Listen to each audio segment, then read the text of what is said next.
The Cartober fundraising drive is on. Help give back this month by donating your used car, truck, RV, or boat to KPBS. Donating is easy and it's tax deductible. Learn more by visiting us at kpbs.org/car. It's time for KPBS Midday Edition. On today's show, the government shutdown, local impact, and military reaction. I'm Jade Heinzman with conversations that keep you informed, inspired, and make you think.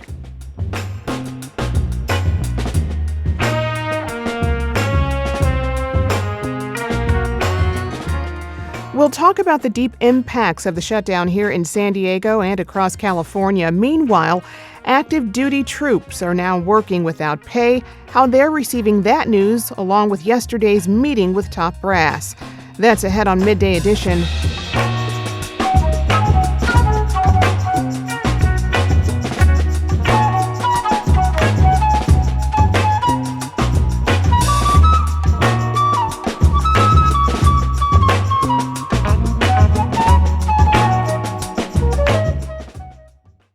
The government is shut down after Senate Republicans and Democrats failed to reach an agreement on government funding.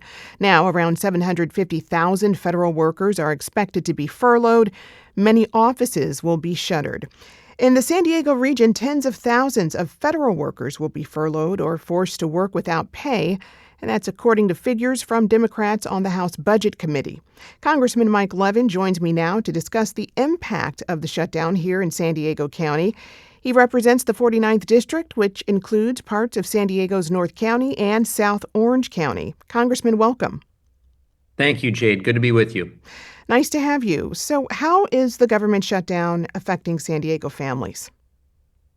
Well, I know how a government shutdown is supposed to work, and then I know what the director of the budget office, Russ Vought, is saying he is planning to do. And those two things are very different. Let me take just a second and explain. Normally, you would have the federal government declare some workers essential and some non-essential. The essential workers would be asked to work without pay, and the non-essential would be furloughed. In any event, all those workers would be paid as soon as the government reopens. That's fundamentally different from what OMB Director Russ Vought is threatening to do. He wants a wide-scale reduction in force, a firing of thousands and thousands of federal workers. And in effect, he wants to use this shutdown to carry out the Project 2025 agenda, of which he was a key architect. In my view, Jade, what he is threatening to do is illegal and unconstitutional. There's already a lawsuit that's been filed in district court by federal workers to try to preemptively stop this from happening. And my understanding is that Vought, in a private meeting with House Republicans, just said that he intends to start massive firing in just a few days. We're going to do everything we can to fight that, to prevent that from happening. But it's the latest example of this administration really going way over the line when it comes to the law and when it comes to the Constitution. And it's got to be stopped in the courts. We're going to do everything we can to fight in Congress as well. Two questions for you here. One is, if that should happen, if mass firings happen, how do you anticipate that will impact San Diegans? Well, look, it'll impact the entire country, and San Diego will be not exempt from it. You know, I think that it's fairly clear what Vought wants to do is carry out the president's agenda, and even if that means violate the law and violate the Constitution. So things like defense, other top priorities of this administration, I imagine, would be spared, but other agencies or roles that are not considered favorable to the administration would be eliminated. And at the end of the day, this is all completely not the right or responsibility of the executive branch. Congress approves the funds, authorizes the programs, and ultimately makes decisions about federal programs. And what we will absolutely see is, I think, a court enjoin such a move by Vought. I think we will see those employees rehired and back pay provided, all of course at taxpayer expense. More chaos from the administration. Well, Congressman, I mean, could San Diego be uniquely impacted if there should be mass firings, given that we have such a large population of federal workers? Well, potentially, Jade, but again, I think it comes down to the priorities of this administration. To the extent that a lot of those workers are defense related, at least the rhetoric from the administration is that those would be, folks that would be less likely to be fired. But we're going to keep a very close eye on it, because what we know from 9 months of this second chaotic Trump administration, the rhetoric doesn't often meet the reality on the ground. Now, what does the fight look like? You mentioned the Democrats are going to fight these firings. What does that look like? Well, let's take a step back and talk about what this is really all about, which is the fact that millions of Americans are at risk of losing their health care, of being priced out of the health insurance market, if we can't come to a bipartisan agreement around extending a policy that reduces Affordable Care Act premiums. There was an independent analysis just yesterday by the Kaiser Family Foundation that said that if no action is taken, the average premium would go from roughly $900 a year today to over $1,900 a year next year. That's a 114% increase.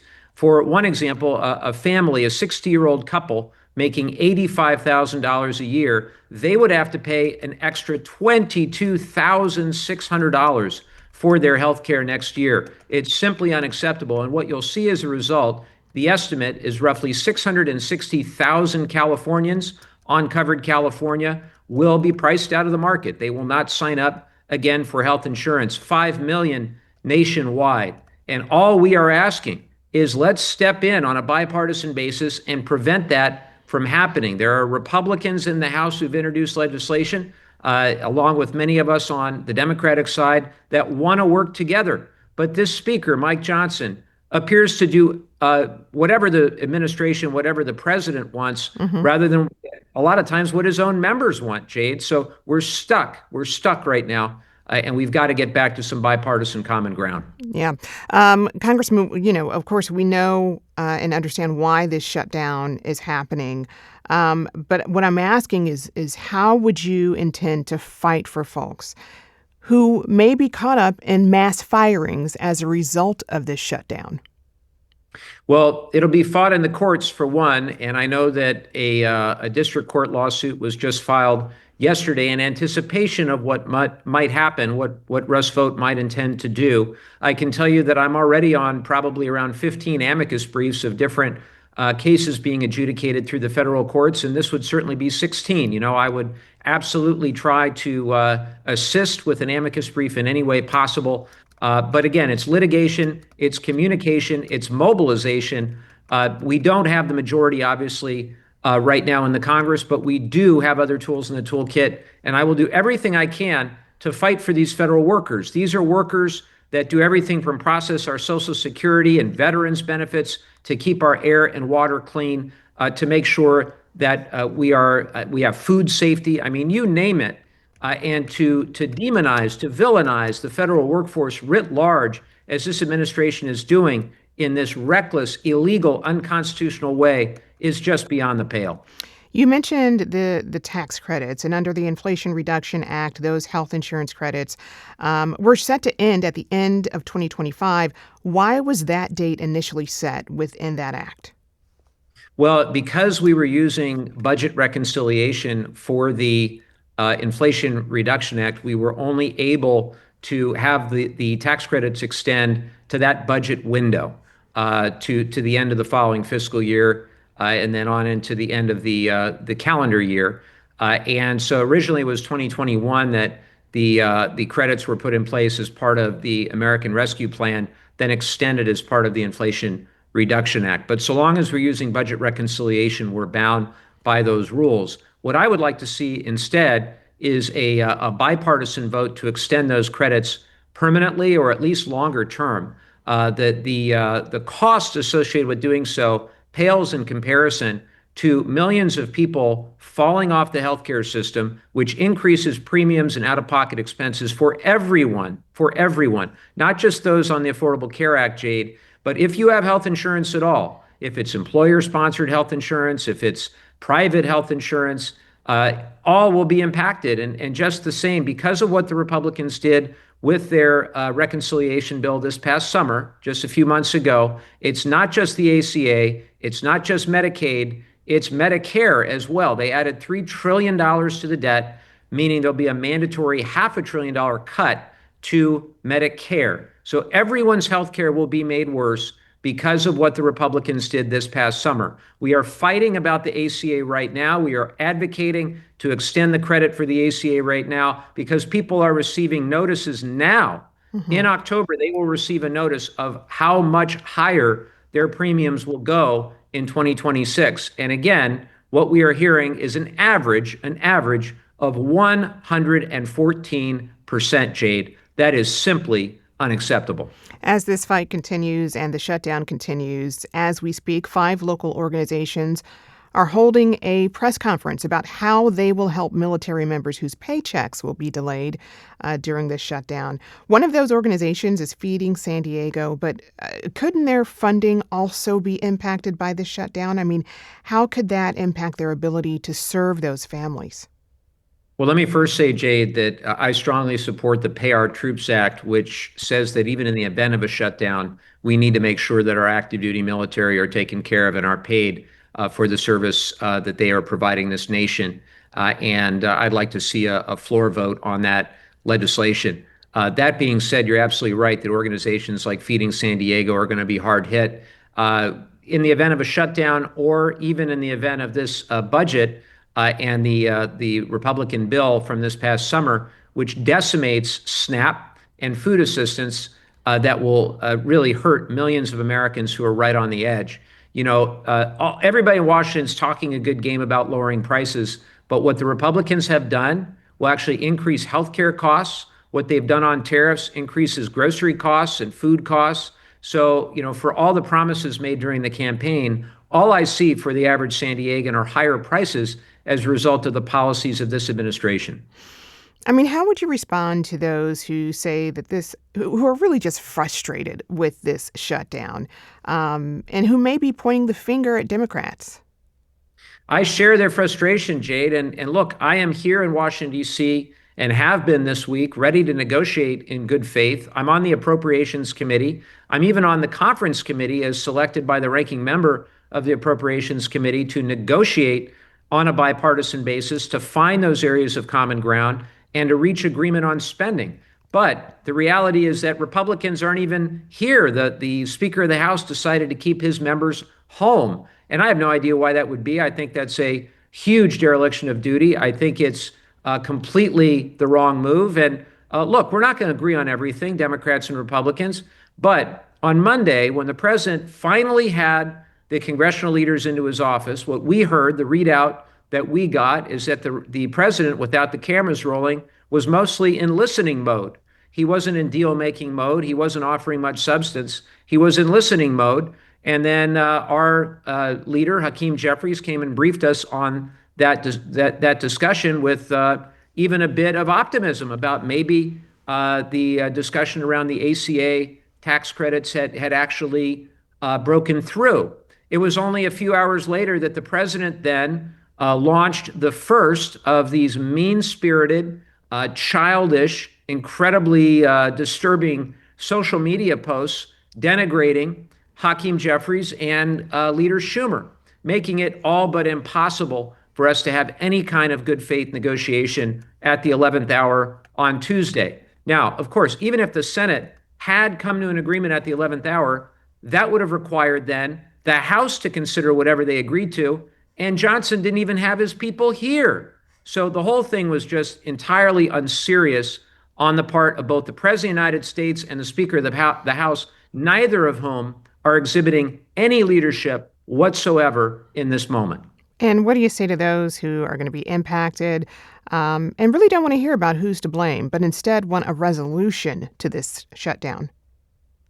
I'm with you 1,000%. I want a resolution just as badly, and we absolutely have to find bipartisan common ground in this country. We are not a dictatorship. This is not an authoritarian state. The budget director doesn't get to unilaterally fire thousands of people just because those jobs do not support the specific agenda of that president. That's not how it works in the United States of America. We are a co-equal branch of government. Article 1 of the Constitution says, again, it is Congress that authorizes the programs and appropriates the funds. And Republicans in Congress should stand up for their oath and for the equal power of the House of Representatives against a reckless, out of control administration that is hell-bent on more than doubling health care premiums for those on the Affordable Care Act. Health care for millions of Americans, Jade, is worth the fight. I've been speaking with Congressman Mike Levin. He represents the 49th District, which includes parts of San Diego's North County and South Orange County. Congressman, thank you so much. Thanks for having me, Jade. The Midday Edition team has also invited Representative Darrell Issa of the 48th District on the show today. He was not available for an interview, but we are expecting a statement from him after today's show. You'll be able to find that on our website at KPBS.org. We also have an open invite for Darrell Issa to join our show for a future interview. Coming up next, the broader picture of how this shutdown will impact California. KPBS Midday Edition is back after the break. Hello, this is Dr. Michael Lalich, Medical Director and Chief of Staff for Kaiser Permanente San Diego. For more than 50 years, San Diegans have entrusted their health care to us. Our care and coverage connect to provide medical care tailored to each member. With our integrated network of primary and specialty care, we work together using evidence-based medicine to help deliver positive results. We believe in a healthy and engaged life, with good beginnings and dignified endings. We believe that life, liberty, and the pursuit of happiness requires total health, including equal access to high-quality, affordable health care. At Kaiser Permanente, our cause is health. Our passion is service. We work to help make lives better. To learn more, visit kp.org/San Diego. Welcome back to KPBS Midday Edition. I'm Jade Hindman. We just heard from local Congressman Mike Levin on his reaction to the government shutdown. Well, now we want to look a bit closer at what the shutdown means for California. Joining me now is Adam Ashton. He is deputy editor with Cal Matters. Adam, welcome to Midday Edition. Hi there. Thanks for having me. Thanks so much for joining us. In a recent story, Cal Matters looked into all the different ways a government shutdown will impact the lives of Californians, from healthcare to national parks. So I want to start with Social Security and healthcare. I mean, what do we need to know about how those may be impacted? Right. That's the most important thing. If you're depending on Social Security, you want to make sure that that money is coming. As with past shutdowns, the checks are supposed to keep flowing from Social Security, and there should not be an interruption in Medicare. The caveat is government workers are being furloughed. Many of them are being told they're not essential. So depending on how many federal workers are told to stay home in Social Security, you could wind up having customer service issues, and you might have a delay in getting a response. In those circumstances, the best advice is to call your congressman and try to get constituent assistance. But the groups who advocate for Social Security and Medicare are concerned that customer service would decline if this drags out over weeks. Well, how might California's wildfire and disaster response and even preparedness be impacted by the federal shutdown? If there's an emergency, the federal government will respond. The firefighters will be there. FEMA will get there in an emergency. The thing that hurts is the long-term planning ends. The workers who are not doing immediate crises are being told to stay home. So that would hinder long-term plans between California and the federal government for disaster preparation. Could hold up money like grants coming down the line for those services. Yeah. Well, what about potential impacts to travel? We hear a lot about that. Yeah. I mean, I think that in this shutdown, the big question is how federal workers are feeling after all of the cuts they had earlier this year. So they've endured a lot this year, and now they're going to not be paid for some period of time. So in the immediate future, airports are open, Amtrak's open, TSA is operating, air traffic controllers are there. If this drags out, will some of them call in sick? Will they lose morale and take sick days? In that case, you might start to see delays. The travel industry is concerned about a shutdown because it does discourage people from traveling, and delays will occur the longer this goes on.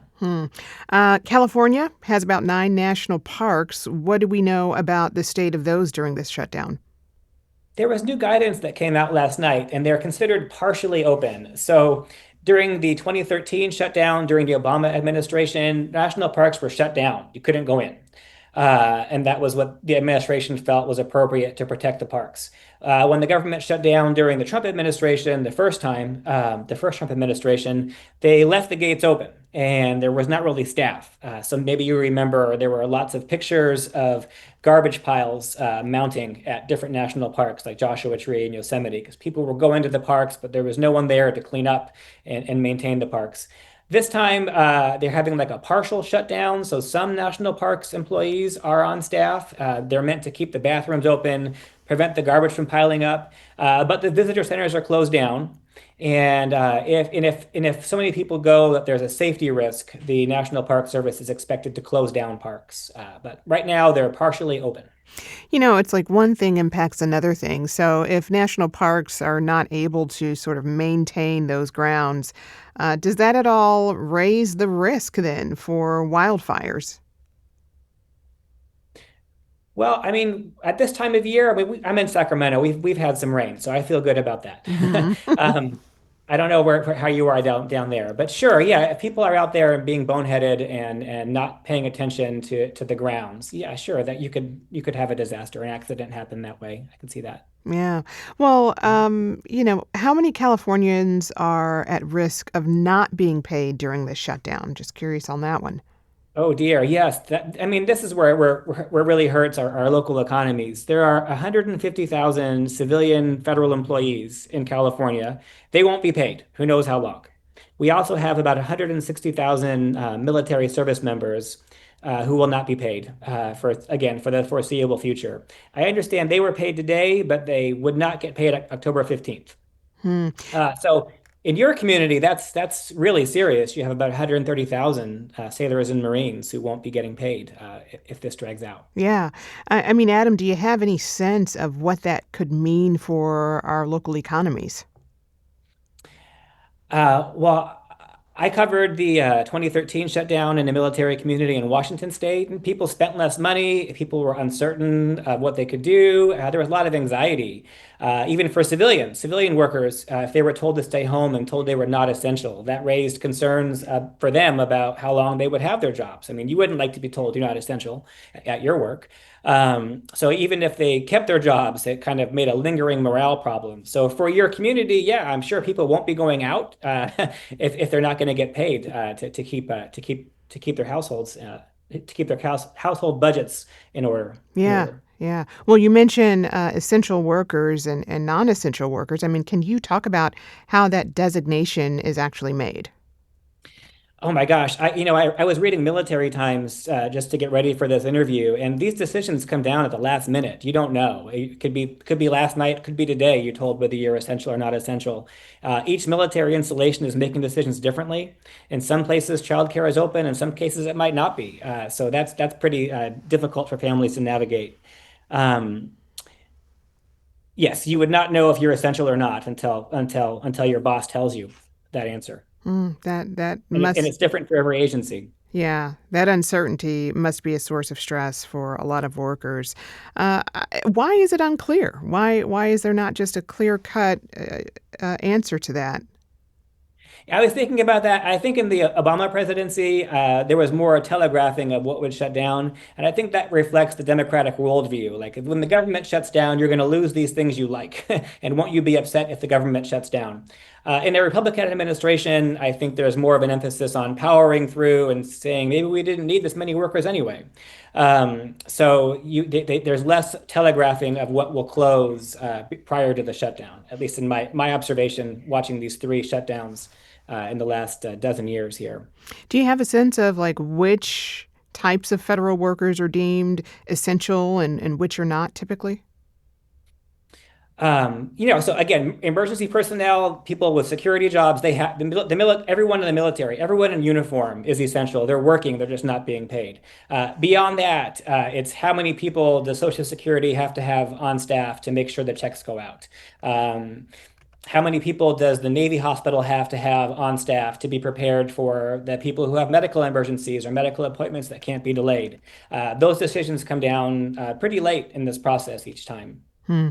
Earlier you mentioned that you've covered past shutdowns. What did you learn from those past shutdowns that maybe we should be keeping in mind today? Yeah, I was really struck again from 2013 about how people felt about being told they were not essential and how that changed how that affected their view of their coworkers. It's just not pleasant to be told you're not essential. You think of yourselves as doing a good job and being critical to whatever your agency is, and then suddenly you're told to stay home while other people come in. That doesn't really affect taxpayers. I just thought that was really interesting, something that was unexpected.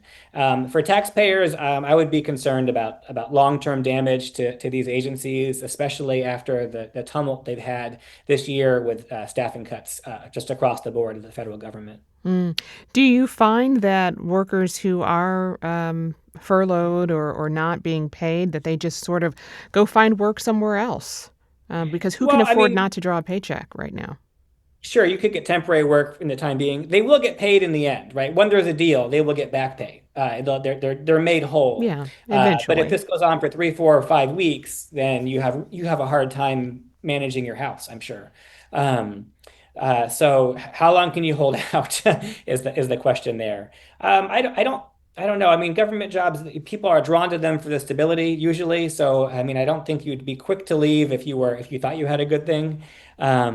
But yeah, I mean, it would cause you to look at your coworkers differently and maybe thinking about a job change. Yeah. Well, you mentioned it really kind of depends on how long a shutdown is.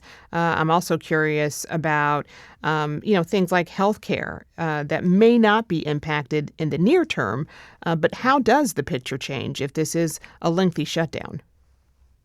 On healthcare, there are some immediate impacts.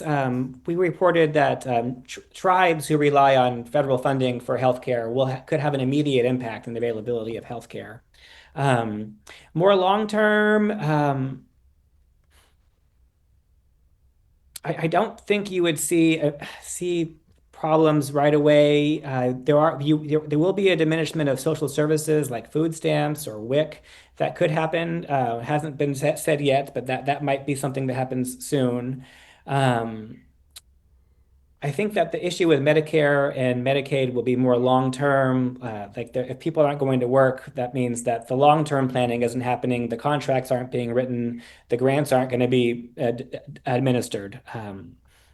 But I don't think it would come down to your ability to go to the hospital or get reimbursed through your insurance. Well, earlier we kind of touched on how some organizations that typically provide assistance to people who are trying to sort of bridge that gap and make ends meet, like Feeding San Diego, for example. Already federal cuts had taken some money out of those programs. How do you see this shutdown being different from others, given that so many of the organizations are kind of struggling already with being able to provide assistance? Yeah, again, that's what's different about this one is that the administration had made so many changes to distributing grants and cutting its workforce that this, I don't know, I'd say it could be more painful, but there might be more tumult this time because there's fewer people, or just the organizations were disrupted this year when Doge came in. They've all gone through major changes. So it's gonna feel different than the last two in that sense. I mean, we're not going back to normal. It's going to be a different feel after the end of this shutdown. Well, something we'll certainly be watching and keeping an eye on. I've been speaking with Cal Matters Deputy Editor Adam Ashton. Adam, thank you so much for your insight today. Thanks for inviting me. Have a good day. You too.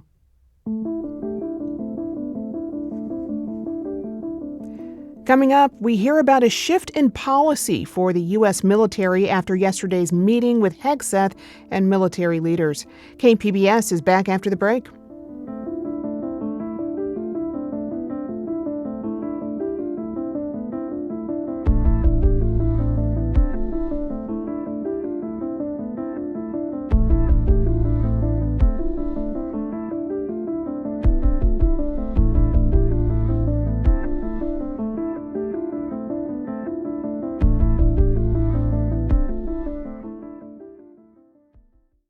Hello, this is Dr. Michael Lalich, Medical Director and Chief of Staff for Kaiser Permanente San Diego. For more than 50 years, San Diegans have entrusted their health care to us.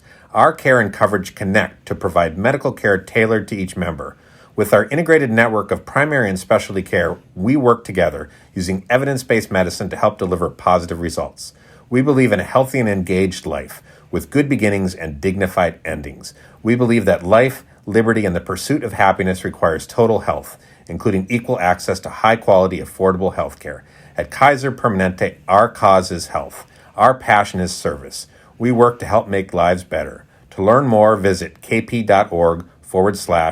Diego. Welcome back. You're listening to KPBS Midday Edition. I'm Jade Hindman.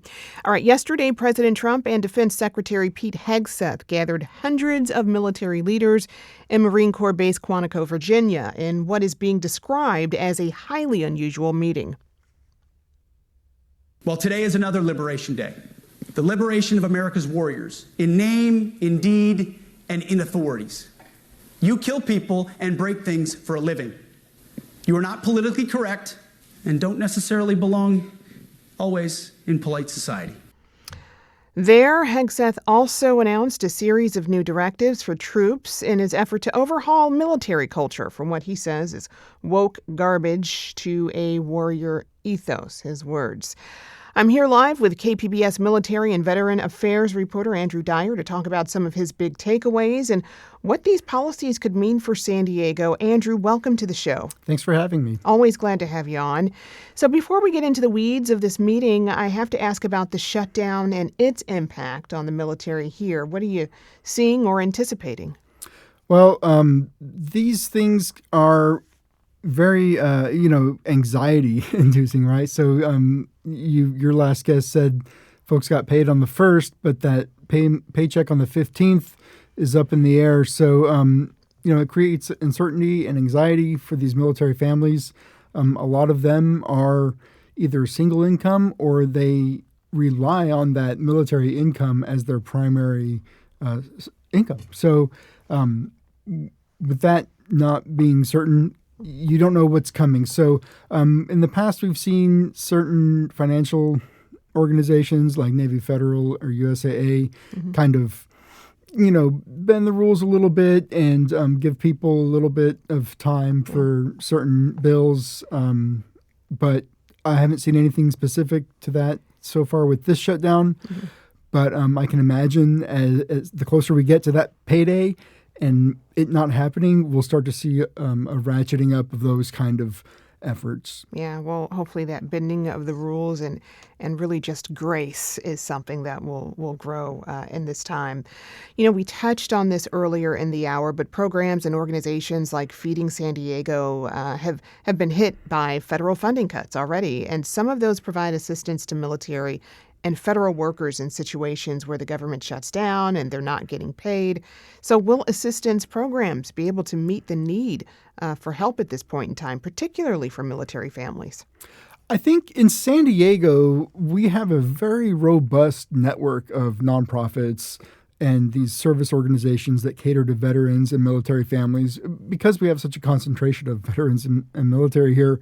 So we're probably in a bit of a better position to weather this than maybe some locations that maybe just have the one base or they don't have such a robust support network.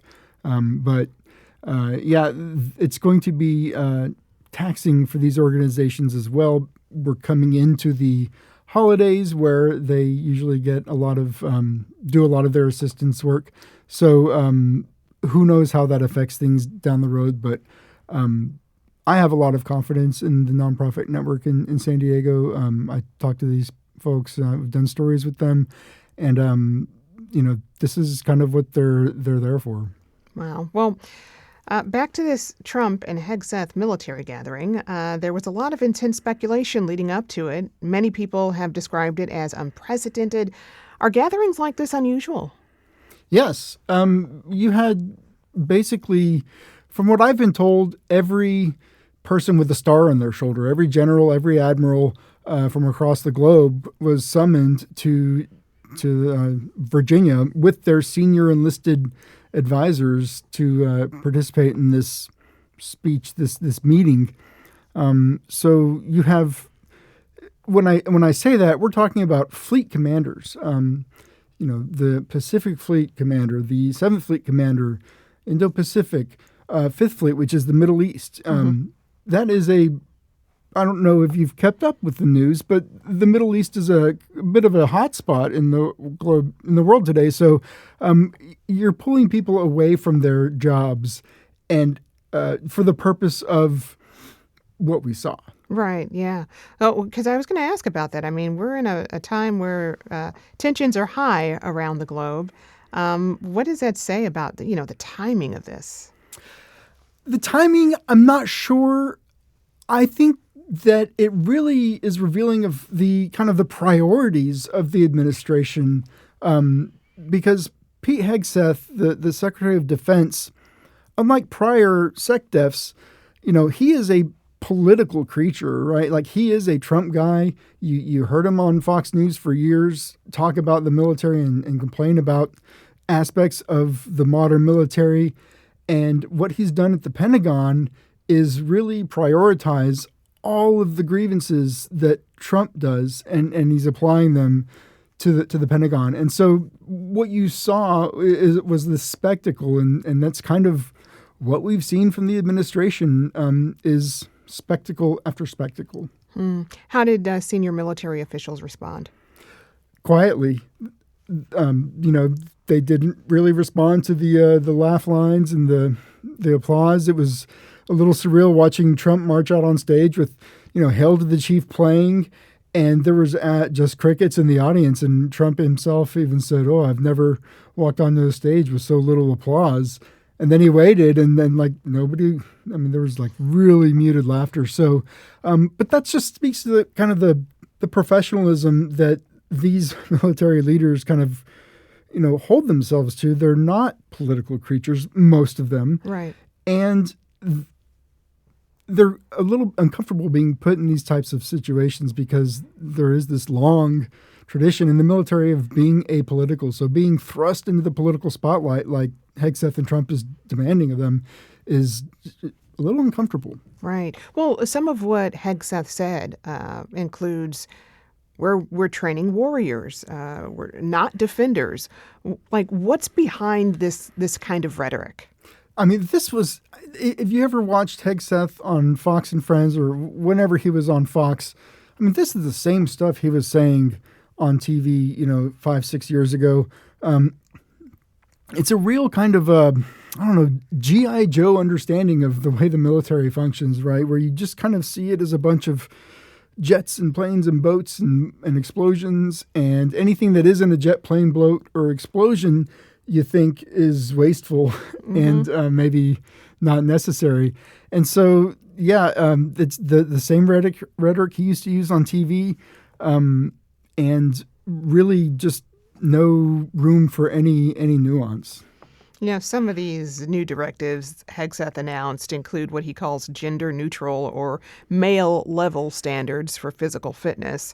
Parse through some of that for us. I mean, what did you take away there?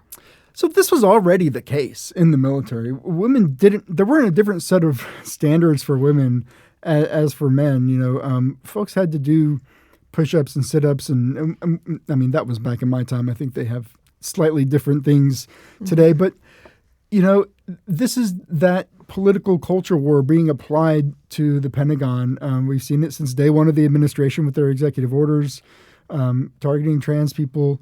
Women have been, I think it's fair to say, have been targeted. The former CNO, the leader of the Navy, was a woman. She was among the military leaders fired early in the Trump administration, as well as other, people of color and women in leadership roles were, drummed out of those roles and replaced. So this all goes back to that blustery kind of language where you see the military as a bunch of burly dudes, and anything that doesn't fit that preconception is something to be written off. Hegseth also sort of lifted the guardrails on how the military handles allegations of abuse. He called it the no more walking on eggshells policy. First of all, how does the military handle these cases now, and what could be the consequences of those guardrails being taken away?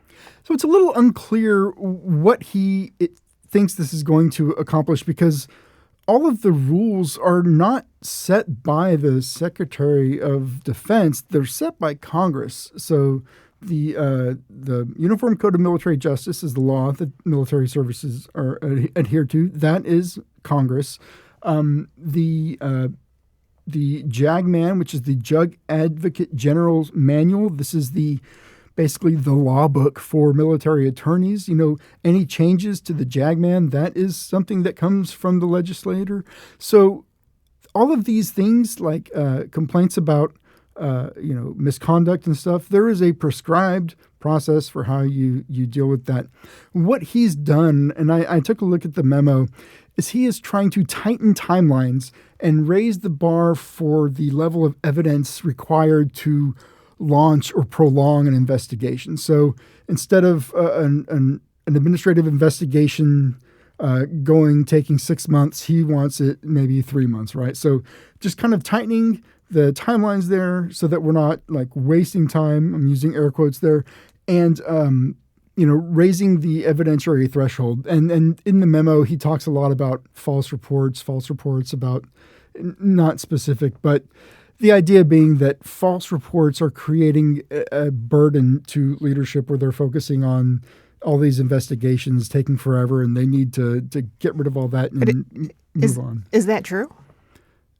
No, not exactly. There's been a few changes in the last few years, I'd say since 2017 or so, where each year Congress has kind of chipped away at some of these processes in the military, basically around sexual assault, where the most recent changes were they took the chain of command, the commanders out of the kind of the reporting pipeline of those investigations. They took them out of the hand of military commanders. The Judge Advocates General, of course, set up a special kind of unit for sexual assault prosecutions. So, but again, this is something prescribed by Congress. This is not a Secretary of Defense program. He is supposed to follow the law, which is kind of what we got into with the conversation I had with the lawyer yesterday, where just because the law says they can't do this and that, I think they've shown that they'll do what they want and, let the courts deal with it later. Trump also got on stage and proposed that American cities be used as training grounds for the armed forces. Here's some of what he said. Only in recent decades did politicians somehow come to believe that our job is to police the far reaches of Kenya and Somalia, while America is under invasion from within. We're under invasion from within. No different than a foreign enemy, but more difficult in many ways because they don't wear uniforms. At least when they're wearing a uniform, you can take them out. These people don't have uniforms. But we are under invasion from within. We're stopping it very quickly. After spending trillions of dollars defending the borders of foreign countries, with your help, we're defending the borders of our country from now on. Lots to question there and lots to unpack. You spoke with a former military judge yesterday. What did he say? Well, so a federal judge ruled that Trump's deployment this summer of troops to L.A., of Marines specifically, was in violation of the Posse Comitatus Act. This is a law that says that you cannot use the military to enforce the law inside the United States. Now, Don King he was the former staff judge advocate for the Navy Region Southwest commander here in San Diego. He was in that job during the Eddie Gallagher court-martial. He then went on to become a judge and then retired and is now in private practice in San Diego. Now, he says that all of this puts troops in a really difficult position. You're going to have, E1s, E2s, sergeants, staff sergeants on the ground if they're asked to take up arms against Americans who are probably going to wonder, is this really lawful? Am I really going to take part in this? And it could create an enormous amount of chaos. Before that clip, you mentioned Eddie Gallagher, and when I hear the policy shift here, it almost seems like that is the type of troop member they would want.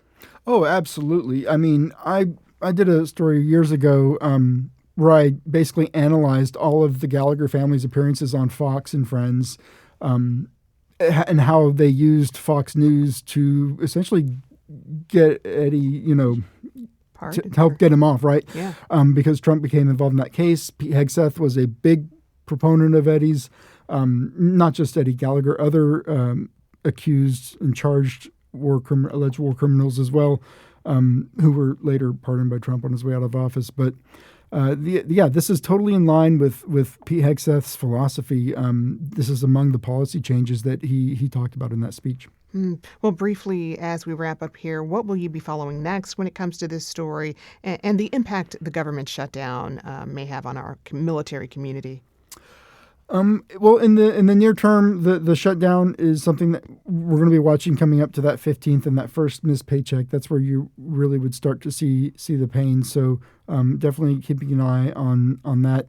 In the more medium to long term, so far these deployments are National Guard, which is a little bit different than just deploying the military into cities, right? There's a different legal thing happening there where you can deploy the Guard in situations which has been done several times in several states. Though those members are not being paid right now either. Right, okay. Correct. If more active duty troops, I'm talking from the Army, Navy, Air Force, Marines, Space Force, outside of the Guard, are sent into cities, that's when we're going to see the next, I think, big fight in the courts.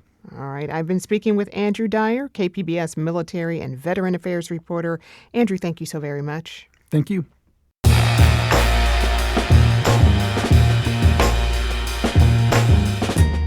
That's our show for today. I'm your host, Jade Hindman. Thanks for tuning in to Midday Edition. Be sure to have a great day on purpose, everyone.